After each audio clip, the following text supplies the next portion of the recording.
जय हिंद दोस्तों। जीके वाली अपनी सीरीज चल रही थी तो अपन ने एक पार्ट फर्स्ट किया था। उसमें कुछ इंटरनेशनल इम्पोर्टेंट ऑर्गेनाइजेशन के बारे में डिस्कस किया था, यूएन के बारे में डिस्कस किया था। तो कुछ इम्पोर्टेंट ऑर्गेनाइजेशन इंटरनेशनल और हैं जो इम्पोर्टेंट बनते हैं एग्जाम पॉइंट ऑफ व्यू से, तो अपन उनको भी डिस्कस करते हैं, है ना। ताकि बहुत ज्यादा इम्पोर्टेंट तो नहीं है लेकिन ये इम्पोर्टेंट है क्योंकि कई बार इनकी स्थापना से रिलेटेड क्वेश्चन पूछ लेगा, ईयर पूछ लेगा ना, ये क्या काम करते हैं, या फिर करंट अफेयर से कोई रिलेट कर रहा है ना, कोई न्यूज ऐसी आई हुई है तो क्वेश्चन पूछ लेगा। तो अंतर्राष्ट्रीय संस्थाएं हैं, यूएन की अपन बहुत सारी कर भी चुके हैं। उनके अलावा जो और बचती है ना, उनके बारे में अपन आज डिस्कस कर रहे हैं। चलो शुरू करते हैं। अंतर्राष्ट्रीय संस्थाएं, एक है WEF, विश्व खाद्य कार्यक्रम। हेडक्वार्टर इसका रोम इटली में। नेक्स्ट है ILO, इंटरनेशनल लेबर ऑर्गेनाइजेशन, अंतर्राष्ट्रीय श्रम संगठन। हेडक्वार्टर इसका जिनेवा स्विट्जरलैंड में। स्थापना होती है 1919 में। शायद SSC CPO 2022 में आया हुआ है, नहीं 22 में, 23 में आया हुआ है क्वेश्चन, मेरी मेरी उसमें शिफ्ट में 2023 में। एक है इंटरपोल, अंतर्राष्ट्रीय आपराधिक पुलिस संगठन। इसका हेडक्वार्टर लियोन फ्रांस में। स्थापना 1923 में होती है और 196 इसके सदस्य देश हैं। इसका मोटो है एक सुरक्षित दुनिया के लिए पुलिस जोड़ना। नेक्स्ट है इम्पोर्टेंट ऑर्गेनाइजेशन है IMF, अंतर्राष्ट्रीय मुद्रा कोष। इसका headquarter Washington DC, United state of America में है। इसकी स्थापना 1944 में होती है और 45 से ये कंटिन्यू काम कर रहा है, 1945 से। 190 इसके सदस्य देश हैं। नेक्स्ट है विश्व बैंक। विश्व बैंक और IMF को शायद सिस्टर ऐसे कुछ बोलते हैं, क्या बोलते हैं, ट्विन सिस्टर ऐसे कुछ बोलते हैं यार, ना दोनों को। इन दोनों का हेडक्वार्टर वॉशिंगटन DC में, ये इंपॉर्टेंट है, याद रखना। इसकी स्थापना 1944 में होती है विश्व बैंक की। इसका हेडक्वार्टर वॉशिंगटन DC में है। 189 इसके सदस्य देश हैं। और इसके अंदर भी, विश्व बैंक के अंदर भी दो संस्थाएं शामिल है। वो दोनों कौन कौन सी है देखो। IBRD, international bank for reconstruction and development. International bank for reconstruction and development एक इंस्टीट्यूट। तो ये इसके नाम में इसका मतलब समझ में आ रहा होगा कि वर्ल्ड वाइड लेवल पे ये क्या काम करता है। दूसरे इंस्टीट्यूट है IDA, इंटरनेशनल डेवलपमेंट एसोसिएशन। इसी के नाम में इसका सेंस है। समझने की कोशिश करो, बहुत ज्यादा इंपॉर्टेंट नहीं है, बस उसके पार्ट है तो अपन को पता होना चाहिए बस। एक है food and agriculture organisation, FAO, खाद्य कृषि संगठन। इसका हेडक्वार्टर भी रोम इटली में है और इसकी स्थापना भी 1945 में होती है। 195 इसके सदस्य देश हैं।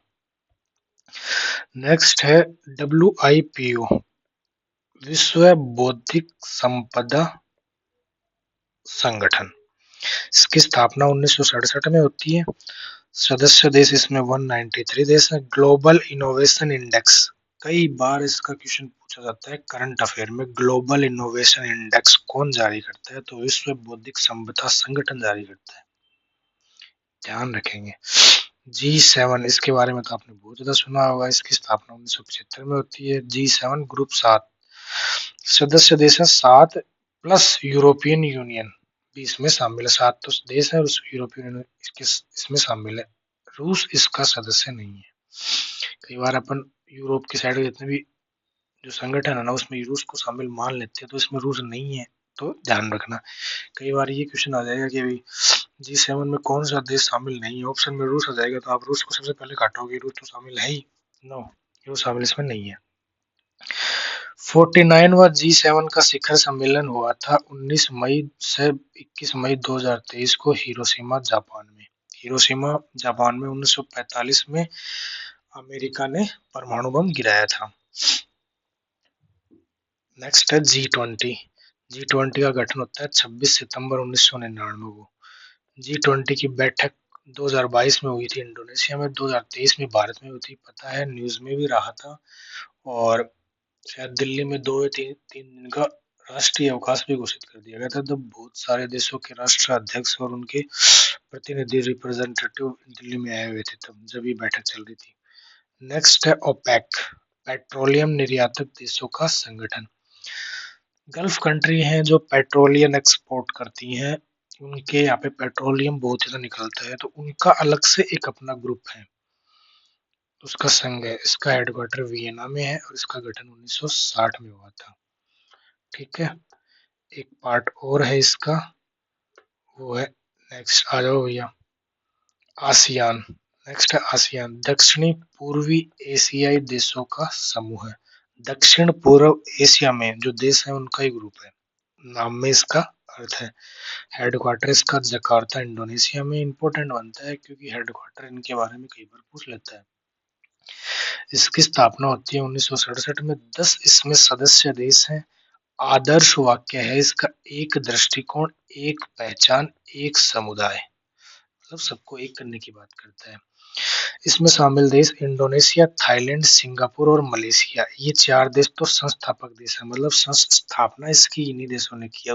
स्थापना करने के बाद में और देश आके अंदर इसके जुड़ गए, Philippines, Vietnam, Myanmar, Brunei, Cambodia, Laos. अब देख लो, इसमें ना तो इंडिया है ना पाकिस्तान है, तो आप ये मत सोच लेना कि यार आसियान में भारत तो होगा ही नहीं, आसियान का सदस्य भारत नहीं है। यह 10 देशों का आर्थिक और राजनीतिक संगठन है, पॉलिटिकल एंड इकोनॉमिक ऑर्गेनाइजेशन है इन 10 देशों का। ये क्या, आसियान, भारत इसका सदस्य नहीं है। 10 देश इसमें शामिल है। नेक्स्ट आता है एससीओ, शंघाई सहयोग संगठन। इसका हेडक्वार्टर बीजिंग में है। देखो, नाम में शंघाई है, लेकिन शंघाई भी चाइना का ही एक शहर है, लेकिन इसका हेडक्वार्टर शंघाई में नहीं है, हेडक्वार्टर बीजिंग में है, चाइना में। इसकी स्थापना होती है 2001 में और इसमें 8 सदस्य देश हैं और नए देश हैं इंडिया और पाकिस्तान, हाल ही में इसमें मिले हैं। नेक्स्ट है नाटो, बहुत ज्यादा न्यूज में रहा था भाई, यूक्रेन और रशिया वॉर में। नाटो, उत्तरी अटलांटिक संधि संगठन।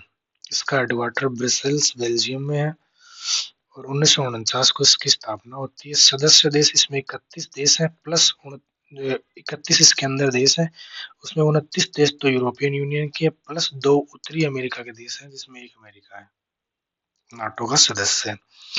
नाटो का मतलब ये है कि किसी बाहरी देश का आक्रमण हो जाए तो जवाब देने में ये सारे देश मिलके आपसी रक्षा के लिए सहमत होंगे। मतलब ये है कि मान लो नाटो का कोई सदस्य देश है, उसके ऊपर अटैक कर ले कोई भी देश, कोई दूसरा देश जो नाटो का सदस्य नहीं है, तो नाटो के सारे सदस्य जो देश हैं उनके ऊपर अटैक माना जाएगा और वो मिलके इसका जवाबी कार्रवाई करेंगे। नेक्स्ट है BIMSTEC, BIMSTEC, BIMSTEC, bay of Bengal initiative for multi sectoral technical and economic cooperation. इसका पूरा नाम है, इसके नाम में समझ में आ रहा है कि बे ऑफ बंगाल मतलब बंगाल की खाड़ी में जो देश है उनके बारे में बात कर रहा है। 1997 में इसकी स्थापना होती है। इसका हेडक्वार्टर बांग्लादेश में, इंपॉर्टेंट है, ध्यान में रखना। बांग्लादेश में भी का हेडक्वार्टर है किसका, बिम्स्टेक का, क्योंकि बे ऑफ बंगाल के खाड़ी के पास में बांग्लादेश पड़ता है, तो इस हिसाब से रिलेट कर लेना। 7 इसके सदस्य देश हैं जो बंगाल की खाड़ी से लगते हैं, उन्हीं की बात कर रहा है। बांग्लादेश है, भारत है, म्यांमार है, श्रीलंका है, थाईलैंड है, भूटान है, नेपाल है। ये बंगाली खाड़ी से तो नहीं लगते, लेकिन फिर भी इसके सदस्य देश हैं। हाल ही में खबर ये थी कि पीएम मोदी ने 30 मार्च 2022 को 5वीं बिम्स्टेक शिखर सम्मेलन को संबोधित किया था इस डेट को।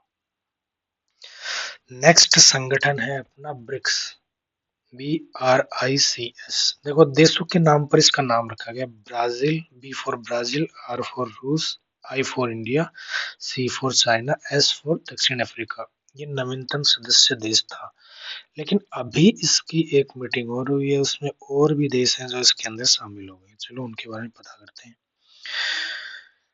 इसकी स्थापना होती है 2009 में। इसका हेडक्वार्टर भी शंघाई में। एक तो शंघाई सहयोग संगठन, उसका हेडक्वार्टर बीजिंग में था, लेकिन ब्रिक्स का हेडक्वार्टर शंघाई में है, ध्यान में रखेंगे। उभरती हुई अर्थव्यवस्थाओं का संघ, इसका शीर्षक क्या है, उभरती हुई अर्थव्यवस्थाओं का संघ। जो उभरती हुई अर्थव्यवस्था है, डेवलपिंग कंट्री है, उनका ग्रुप बना रखा है ये। 15वां ब्रिक्स सम्मेलन हुआ था 2003 में। देखो यार, 2009 में इसकी स्थापना होती है, उसके साथ उसके बाद हर साल इसका सम्मेलन होता आ रहा हुआ, कोरोना में 1-2 साल स्किप हो गया हुआ। हर साल के हिसाब से 15वां हुआ हुआ, 2009 के हिसाब से 15 साल होते हैं अपने 2024 में। तो 2000 तो उसके हिसाब से 2023 में इसका सम्मेलन हुआ और नए देश इसमें शामिल हुए हैं, मिस्र, इथोपिया, ईरान, यूएई, अर्जेंटीना इसमें शामिल हुए हैं, ब्रिक्स में शामिल हुए हैं। पहले 5 थे, अब 5 और मिल गए, 10 देश हो गए ब्रिक्स में। नेक्स्ट है संगठन सार्क, SAARC, दक्षिण एशियाई क्षेत्रीय सहयोग संगठन। जब दक्षिण एशिया की बात करता है, इसकी स्थापना 1985 में होती है।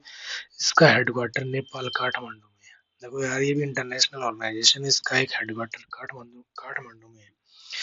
इसके सदस्य देश में अफगानिस्तान, फिर पाकिस्तान, फिर इंडिया, फिर बांग्लादेश, नेपाल, भूटान, श्रीलंका और मालदीव इसके सदस्य देश हैं।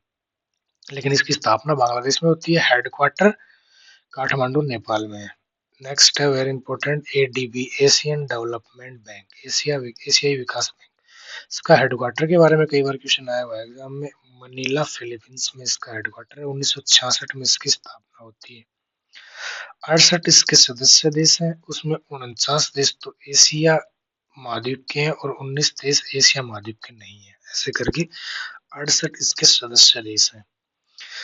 यह सामाजिक व आर्थिक विकास को बढ़ावा देता है। एशिया के दक्षिण एशिया के देशों में लोन देता है, टेक्नोलॉजी में हेल्प करता है, अनुदान मतलब क्या बोलता है उसको, दान पुण्य का काम करता है और इक्विटी प्रदान करता है, एशियाई डेवलपमेंट बैंक।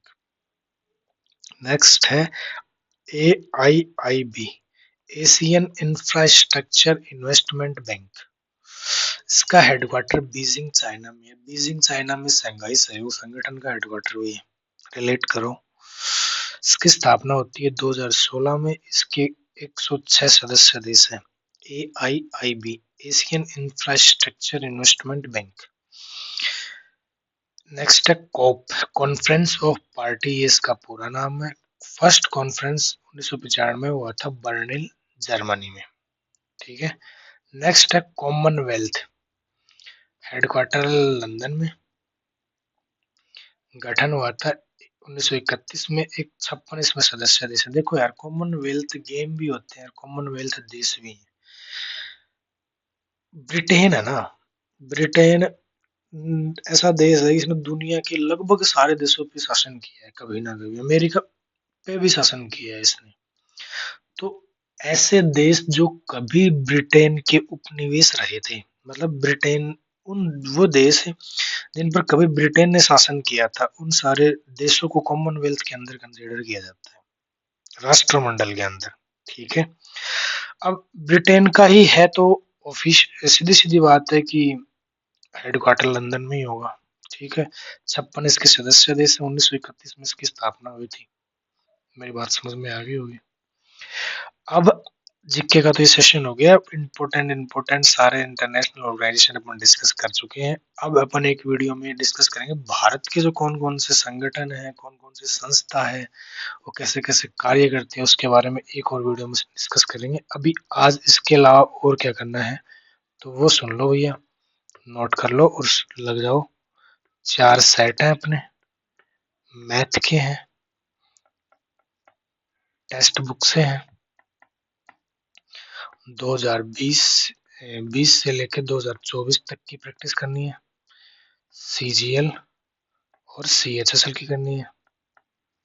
इन्हीं एग्जाम को टारगेट करते हुए, एग्जाम में टारगेट सभी जाएंगे लेकिन प्रैक्टिस अभी इनकी करनी है। 25-25 के सेट क्वेश्चनों के लगाने हैं। बाद में अपन CPU की भी लगाएंगे, तब सेट कम कर लेंगे क्योंकि उसमें 50 क्वेश्चन होते हैं ना, और प्लस इनका सॉल्यूशन भी करना है।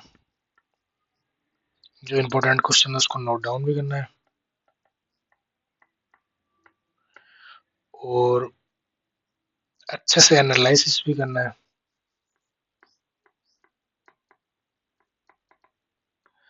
और इसके बाद इंग्लिश में क्या करना है सुनो। सबसे पहले एडिटोरियल, वो कहाँ से, इंग्लिश माध्यम से, मैं तो उसी से पढ़ रहा हूँ, प्लस इसकी वोकैब, प्लस इसकी समरी प्लस इसकी जो 25 क्वेश्चन दिए हुए हैं उसी पीडीएफ में नीचे 25 क्वेश्चन एसएससी के प्रीलिम्स फॉर्मेट में। एडिटोरियल पढ़ने के बाद सारे क्वेश्चन को सॉल्व करना है और उसका सॉल्यूशन देखना है, आने वाली वोकैब, पैराजम्बल, क्लोज टेस्ट सब।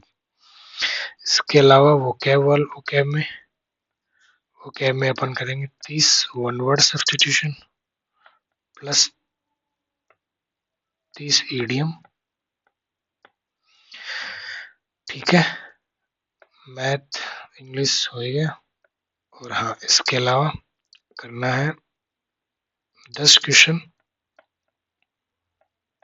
पैरा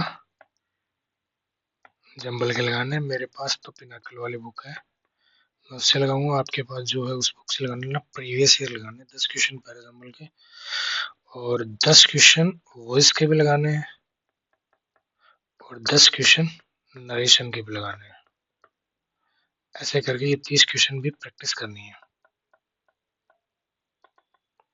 ठीक है, कहाँ से? Previous year. आज के लिए इतना ही। जय हिंद, जय भारत।